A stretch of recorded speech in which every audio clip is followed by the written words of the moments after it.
We're really excited about today's topic of Ask an HR Expert. Today's topic is, what do you do if you have a boss that's a jerk? I bet people have a lot of questions about this, right? Because I think most of the reasons why people quit their jobs is because they don't really like their boss. It's true. So that's a huge percentage of the reason why. And I wish I could sit here and say that none of us have had to deal with a jerk boss, but we probably all have at some point in our life. I mean, we've all watched The Office. We know what that's like, and maybe we should just finish today's Office episode. Yeah, let's just roll that. Yeah, roll it. Good.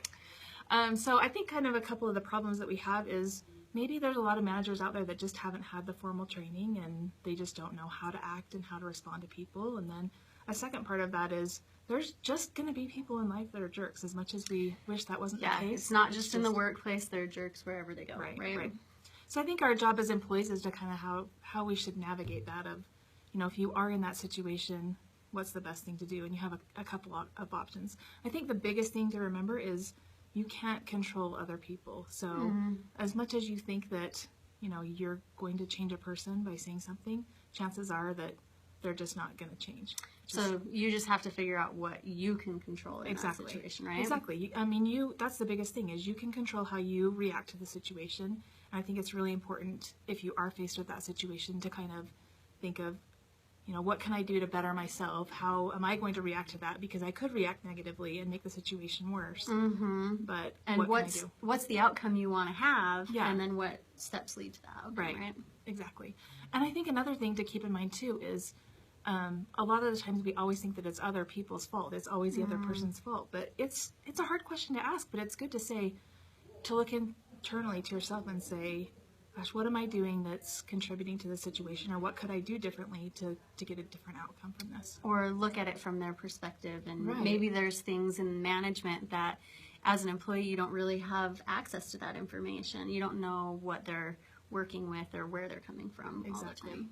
And I think it's really important too to remember that you are building a reputation for yourself regardless of how you think you might be perceived, but you need to keep in mind that you still have other people that you're interacting with on a daily basis that are going to see you maybe as a complainer. So it's always important, even if you are dealing with someone that's a jerk, to put your best foot forward. Keep doing your hardest work, being a good team member, supporting others.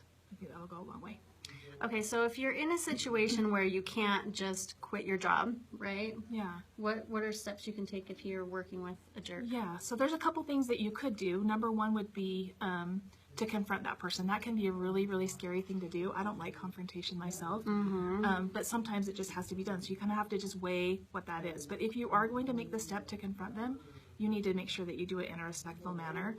There's obviously someone in the organization that thinks that person adds value, and they probably are smarter than you might be giving them credit for. Sure. But you need to approach that with really kid gloves and make sure that you're doing it in a respectful manner. Sure. And just be an adult, right? Right. Yeah. Just say, how would I like to be treated, maybe, and approach it that way. Yeah. And don't just go in complaining about everything that's wrong. Maybe approach the situation with some solutions, maybe some suggestions of what you could see being done differently or how you would like to be approached, not just complaining and, nitpicking that person about every little thing. Yeah, I can see that. Yep. Anything else? Well, I think if you are brave enough to make that, just know that, and things go well, you need to be patient with that person. Change isn't going to happen overnight. I'm not going to, it's hard. You think about it, and you want to change, but it does take time. Sure. And then make sure that you're learning from the experience. There's always something to learn, whether it's good or bad. Maybe if you're going to be in the opportunity to be a manager someday, you'll know, I don't want to be like this, or these are some things that I've seen in a manager that I really like, and I'd like to see that. When I'm in that situation. Take it internally and use it later on down the road. Yeah. Right? And like you said, you're in control at this point. Like you have the decision. You have choices, you have options. So life is too short to be completely miserable. You don't want to be sitting in the parking lot every day going, I can't go into work. So you're in control. You just have to decide what point you want to make, if you want to try to make things better, or if you would just be happier someplace else. Right. And I think if you decide that you do want to stay, it helps maybe to just think of it like, oh, this is just that person's weird quirk. It's not personally about me. I don't need to internalize this. I'm going to get my job done. and this is something else that doesn't really involve me. Yeah.